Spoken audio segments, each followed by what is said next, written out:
Namo Bhagavate Vasudevaya. Om Namo Bhagavate Vasudevaya. Om Namo Bhagavate Vasudevaya.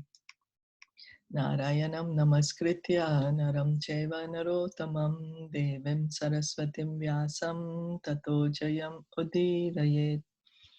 Nashta Prayeshu Abhadreshu Nityam Bhagavata Sevaya Bhagavate Uttama Shloke Bhaktir Bhavati Naishtiki.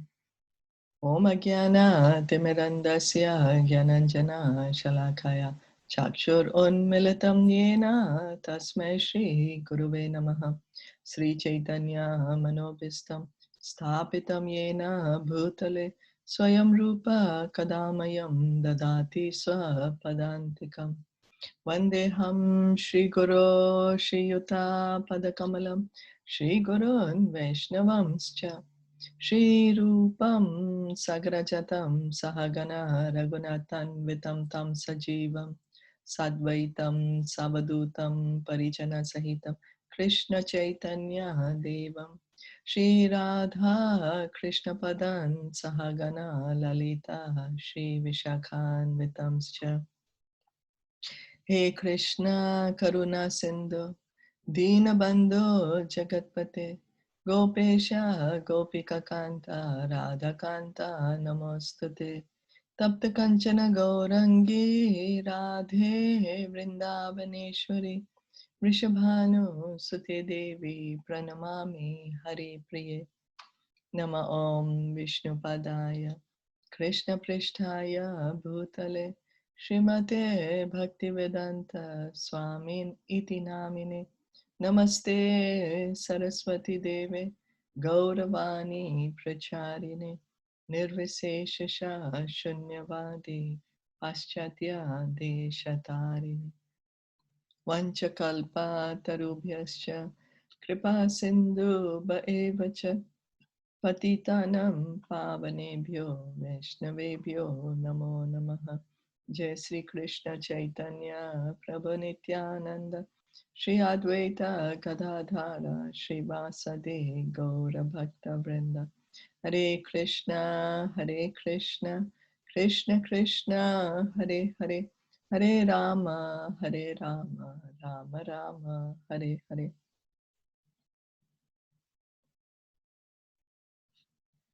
We are reading from Srimad Bhagavatam Canto 2, Chapter 9. We are on text 34. So we'll continue to read from text 34. This is the conversation between Lord Brahma and Lord Krishna. So although the reflectory energy of the Lord displays various illusions to the eyes of persons with a poor fund of knowledge, the same person knows clearly that the Lord can act even from far, far beyond our vision by his different energies, just as fire can diffuse heat and light from a distant place. Now, when we are just totally engrossed in Maya, where we cannot understand how Krishna is acting towards his energies, but the more we hear about him from the devotees, then the more we are able to understand, yes, Krishna has his different energies, and even though he's sitting in Goloka Vrindavan, this material world is also his energy. The Devi, Maya Devi, who's personified by Durga Devi, she's acting on his behalf. He is getting his things done through her, and we, the living entities, are also his energy. So it's possible for him to do these things. In the medical science, just as the example is given that the fire may be far away, but we can still get some heat and light from the fire. In the medical science of the ancient sages, known as the Ayurveda, there is definite acceptance of the Lord's supremacy in the following words. Jagad yoner anichasya chid anandaika rupinaha pumsho asti prakritir nitya pratichayeva bhasvataha achetanapi chaitanya yogena parmatmanaha akarod vishwam akhilam anityam nataka kritim. There is one Supreme Person who is the progenitor of this cosmic manifestation and whose energy acts as Prakriti or the material nature, dazzling like a reflection. So in the Veda called Ayurveda, medical science, is also Krishna has also mentioned that he's the cause of this material world. He's the one who's creating this material world, and this material energy is his energy. She facilitates our desires. You know, the material energy, the material resources are there to facilitate our desires. We have a desire to enjoy the material world, so Krishna says, okay, through the agency of Maya Devi, he says, you enjoy. By such illusory action of Prakriti, even dead matter is caused to move by the cooperation of living energy of the Lord, and the material world appears like a dramatic performance to the ignorant eyes. So actually the matter is dead. Earth, water, air, fire, ether, they don't have life in them. But because there are living entities inside the matter, the world appears to be living. Like our body that we are so attached to is just made up of this dead matter of material elements. Earth, water, air, fire, ether. They're so attached to it. But it appears to be living because we, the soul, are inside the body. The moment we leave the body, it's called a dead body. So it's just because of the soul that the body becomes living. Otherwise, the body is always dead.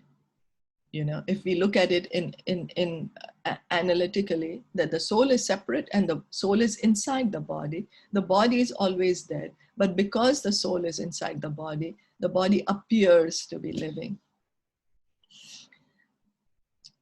The ignorant person, therefore, may even be a scientist or a physiologist in the drama of Prakriti, while the sane person knows Prakriti as the illusory energy of the Lord. So there are, of course, a true scientist, the real scientists, they also say that nature is so intricate, the universe is so intricate that there has to be a creator behind it. It's so perfectly working. There cannot be that there is no creator. That was said by Einstein, you know, that one who is really a scientist. But the people who are acting on the mental platform, mental speculation, imagining things, because they're not able to understand that there is God behind the creation, then they just make up different various theories. And then they propagate such theories and they entice others to follow their theory. But it doesn't mean it's true. It's just a mental speculation. By such a conclusion as confirmed by the Bhagavad Gita, it is clear that the living entities are also a display of the Lord's superior energy, Paraprakriti, just as the material world is a display of the Lord's inferior energy, Aparaprakriti. Paraprakriti is the superior energy, and we, the living entities, we are actually marginal, but we are superior to the material energy. Why? Because we are conscious. Material energy is not conscious. It's just dead matter. There is no consciousness.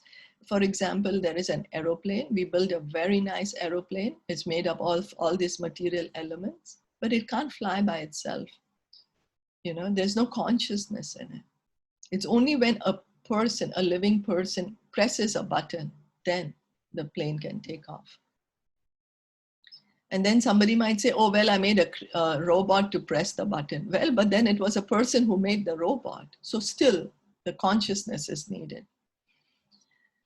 The superior energy of the Lord cannot be as good as the Lord, although there is very little difference between the energy and the possessor of the energy, or the fire and the heat. Fire is possessed of heat, but heat is not fire.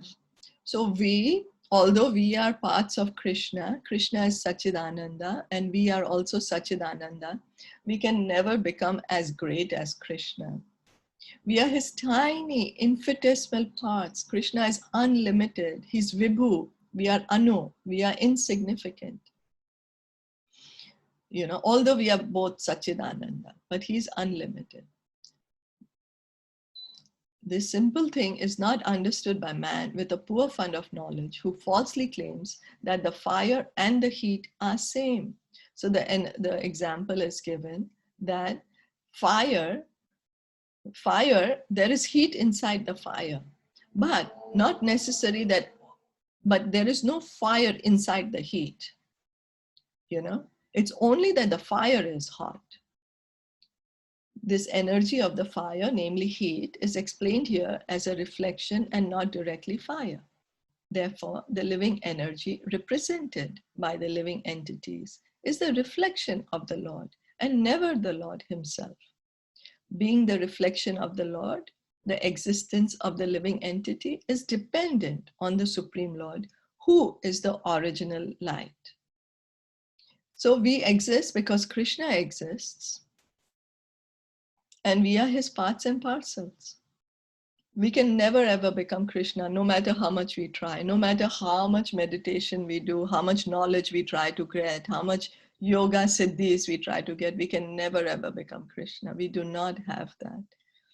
We are not Krishna. We are not God. Therefore, the living entity, this material energy may be compared to darkness, as actually it is darkness. And the activities of the living entities in the darkness are reflections of the original light. The Lord should be understood by the context of this verse. So this material world, there is no light. If there was no sun, we wouldn't be able to see anything. We wouldn't be able to see. But we are acting, we the soul are inside the body. And we are pretending to be the body, and we are acting in such a way. So that's why it's a reflection of the spiritual world. In the spiritual world, we have our true form and we have our eternal activities. It's not that in the spiritual world we are just sleeping or doing nothing, or we don't have any form, or it's just a big blob of light. No, we have a spiritual form in the spiritual world, and we have certain activities which we are doing. We have particular name, particular likes, dislikes, everything. And we are acting here in the material world. The only thing is we are thinking we are the body. That's all. That's why it's called a reflection. The Lord should be understood by the context of this verse. Non-dependence of both the energies of the Lord is explained as Maya or illusion. No one can make a solution of the darkness of ignorance simply by the reflection of light. Similarly, no one can come out of material existence simply by the reflected light of the common man. One has to receive the light from the original light itself. The reflection of sunlight in the darkness is unable to drive out the darkness, but the sunlight outside the reflection can drive out the darkness completely.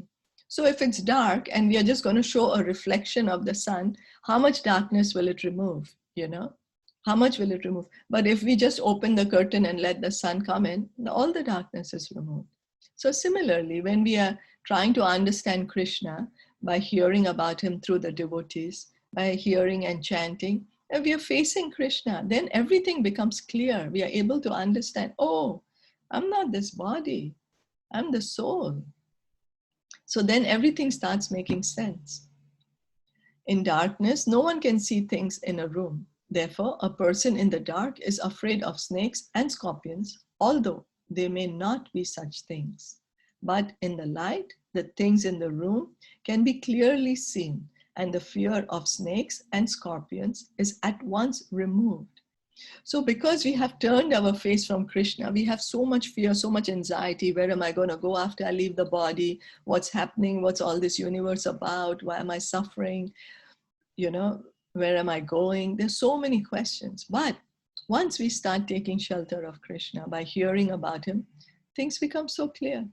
Then our fear to that degree gets lesser. Our anxieties to that degree gets lesser in proportion. Therefore, one has to take shelter of the light of the Lord, as in the Bhagavad Gita or the Srimad Bhagavatam, and not the reflective personalities who have no touch with the Lord. No one should hear Bhagavad Gita or Srimad Bhagavatam from a person who does not believe in the existence of the Lord. Such a person is already doomed, and any association with such a doomed person makes the associator also doomed. So we are given two instructions here, that we should hear from Bhagavatam and Bhagavad Gita, but we should hear from a pure devotee. We should not hear from a person who himself does not who does not know Krishna, who does not believe in the existence of Krishna, because that person is misguided. He does not know the truth. And so if we follow such a person who doesn't know where he's going, we are also going to be confused like him and wouldn't know where we are going. So we shouldn't be like the blind following the blind. According to the Padma Purana, within the material compass, there are innumerable material universes, and all of them are full of darkness. Any living being, beginning from the Brahmas, there are innumerable Brahmas and innumerable universes, to the insignificant ant, are all born in darkness, and they require factual light from the Lord to see him directly, just as the sun can be seen only by the direct light of the sun. No lamp or man-made torchlight, however powerful it may be, can help one see the sun. Now in the dark, in the night, if I switch on a torch and I say, I want to see the sun, it's not possible. You know, I just have to go to the sun to see it.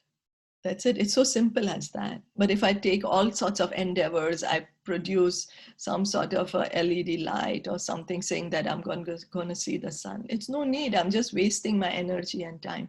I just have to go towards the sun and I'll be able to see the sun. So similarly, we want to know the truth. We just have to hear about Krishna, and automatically we will know everything.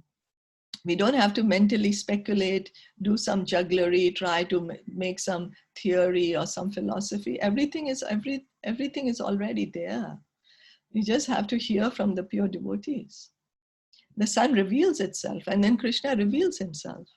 Therefore, the action of different energies of the Lord, or the personality of God himself, can be realized by the light manifested by the causeless mercy of the Lord. The impersonalists say that God cannot be seen.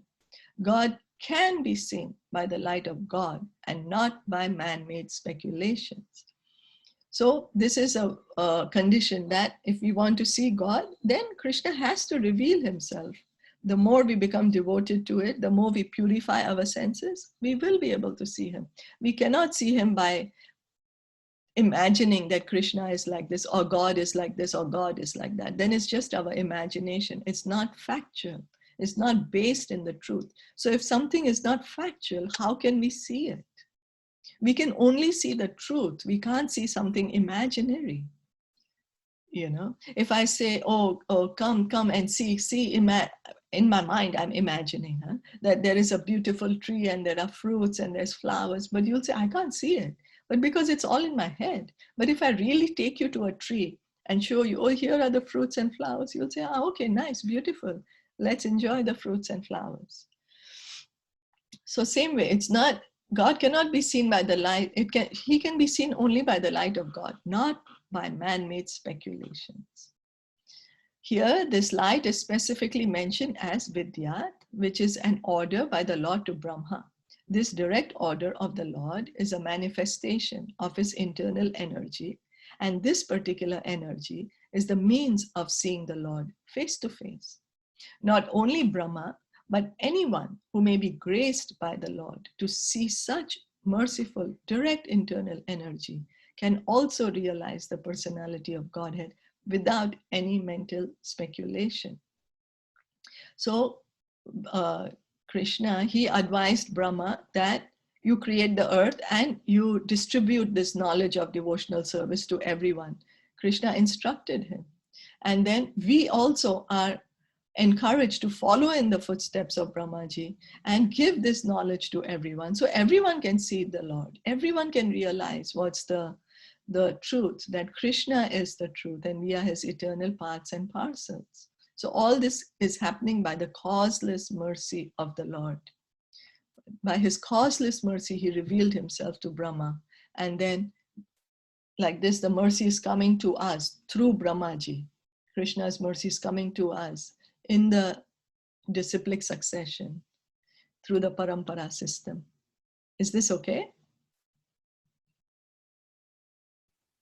Yes. Yes. Any questions or comments? Yeah, sorry. I just wanted to ask one question. It is not related to this, but it is just that the mukti is of 5 kinds, right? Sarupya mukti, sarojya mukti. Those are the muktis, right? Or no? Yes. They are kind of mukti, right? Yes. So those are the 5 kinds of mukti. Yes. Okay. So then the people who go, like they say that we will not have to come back and we will just be, so that is a different kind of mukti, right? The merging in the light is a different kind of a mukti. That's one of them, no? That is the Sayujya Mukti. Okay. But the devotees do not even consider that as real mukti. Why? Because liberation means you're never going to come back, right? But people go and sit in the light of the Lord in the Brahmajyoti because there is no activity there, because they're just sitting around doing nothing, because they've not taken shelter of any spiritual planet, because they're not yet in their spiritual form, and they're doing nothing. After a long, long time, they get bored, and then they come back to the material world. So it's not really a liberation. It's not like a permanent liberation. It's a temporary, that you get out of the material world for a short period of time. And then you come back. But actually, I just wanted to clear that whatever the sarupya is also kind of mukti, because people say कि हमें तो मुक्ति ही चाहिए बस जीवन से. हमारा aim है मुक्ति, लेकिन आप लोग तो serve करना चाहते हो. So because I knew that there are 5 kinds of mukti, and that is also a kind of mukti. कि आप sarupya है तो वो भी तो मुक्ति ही है, right? Yes, but you see, who is telling you कि हमें मुक्ति चाहिए, but mukti doesn't come by saying that, okay, I'm going to get liberated, so I will get liberated. What are we doing? You know, it's just in the mind then. I'm imagining something. Is it truly going to happen? Is there a guarantee? Or is it just in the mind? You know, are we taking the steps? I will say, I'm going to go to America, I'm going to go to America, I'm going to go to America, but I'm just sitting here on my chair and not doing anything. And I'm just saying, I'm going to go to America. But how will I go? I have to make a booking. I have to make the flight reservation, like get my passport, visa, everything ready. Then only I can go. But if I just sit on my chair and say, I'm going to go to America, nothing's going to happen, you know? So what am I doing to get that mukti? Am I really following the process? And then the people who are saying that they only want mukti and not sarupya, I mean, what they want is just to merge in the light of the... They don't know. Actually, they don't know different kind of muktis. That's what I'm saying. That Exactly. So you have to educate them. You have to tell them that even if you go sit in the light, so it might be for 1,000,000 years, but after 1,000,000 years, you are still going to come back to this material world. So it is not really mukti. It is just a temporary sleeping, that we are going over here in the night for 6 hours, 8 hours, 10 hours, how much hours. So over there, we are sleeping for 1,000,000 years. And then again, we are getting up. So over there, from there also, we are going to get up again and come to the material world. Why? Because over there, we are not yet situated in our true original form. We have a form. And we can see that the nature of the soul is to be active. If a soul is not active, then it's called a dead body. When a body is not moving, either we are sleeping or we are dead, right? Till the time we are awake, we are always doing things. We are always doing things. We are always active. The soul is always acting. You might say, I'm just sitting, I'm not doing anything. But the cells in the body are doing so many things inside which we can't see, you know. So at each moment, there is activity happening with the soul.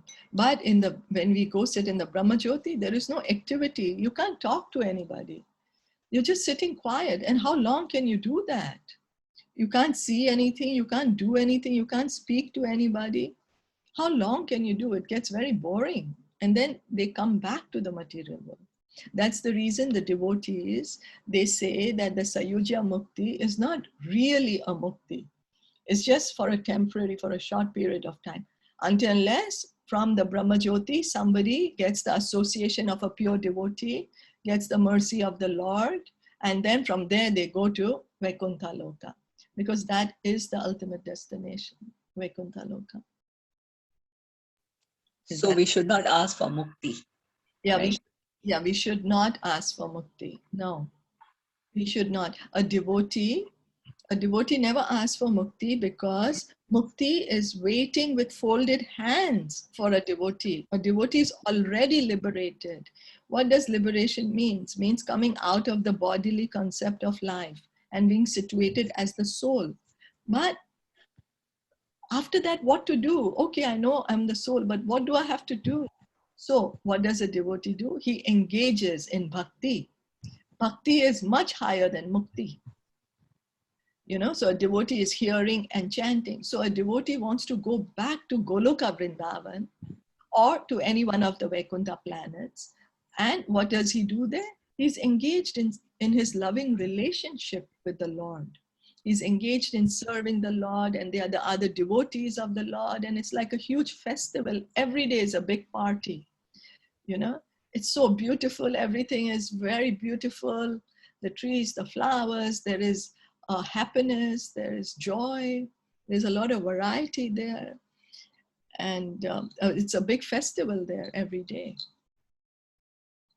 So that's what a devotee wants to do. He wants to go back home and be engaged in that festival, be engaged in the eternal relationship with Krishna, be surrounded by the devotees. That's what a devotee wants. Does that make sense? Yes. Yes. Yes. So you can encourage your friend to chant the Hare Krishna mantra, and with that, then we can get the highest benefit, that we can know our true self, and we can know God and Krishna. And you see, why do people want mukti? Why? What happens is we are trying to enjoy the material world. We want to enjoy. What happens then? We come to a point, oh, I'm trying to enjoy, but I'm not getting any enjoyment. I'm in fact suffering. So then we get frustrated. We get so frustrated that we say, okay, I don't want to exist anymore. There's too much suffering to be just existing. So I don't want to exist anymore. So I want mukti. I want to do nothing. I want to just go and do nothing at all. So it stems from frustration, actually, But when we are engaging in bhakti, in devotional service, hearing and chanting, then slowly we realize, oh, there is bliss. I can actually feel the bliss. It's not all frustration. When I'm actually hearing and chanting, I'm feeling happy. So then the more we hear and chant, then we can understand that, oh, this is the true position. Like, for example, I was just thinking of just today I was thinking that how somebody's going, and then suddenly the person has a lot of money, so he's very happy. Then he buys a house, he's very happy, a very big, nice palatial house. So he says, I want to buy a car. He's buying a car, and then he's buying whatever, very nice things, going to the mall, buying whatever things. But in the process, he's getting hungry. Yeah, he's getting hungry, but he's still so engrossed that I'm feeling happy trying to buy all these things. So he buys a phone, a laptop, and so he keeps buying more and more things, because initially he was feeling happy, but he's getting more and more hungrier. He's getting more and more hungrier, but he's not realizing. And so then he continuing to buy more and more things. He's saying, okay, I'm going to buy an aeroplane now. And he's going from one place to another, buying more and more things, but he's getting more and more hungry. And so in that, he's realizing, oh, instead of feeling more and more satisfied and more happy, I'm getting more frustrated. What's happening? Because he doesn't realize he's hungry. He just needs to eat food, and then he'll feel satisfied. So same way, we can feel happy only when we are connected to Krishna. We cannot find satisfaction in anything material, because we are the soul. So the minute we start connecting to Krishna, we start feeling, oh yeah, I'm feeling happy now. So when we start eating food, then nobody has to say, oh, now you're feeling satisfied, you're feeling nourished, you're feeling stronger, you're feeling full, you're not hungry anymore. So when we start engaging in bhakti, hearing and chanting about Krishna, chanting the Hare Krishna mantra, then slowly, slowly we start experiencing Krishna. We start feeling satisfied.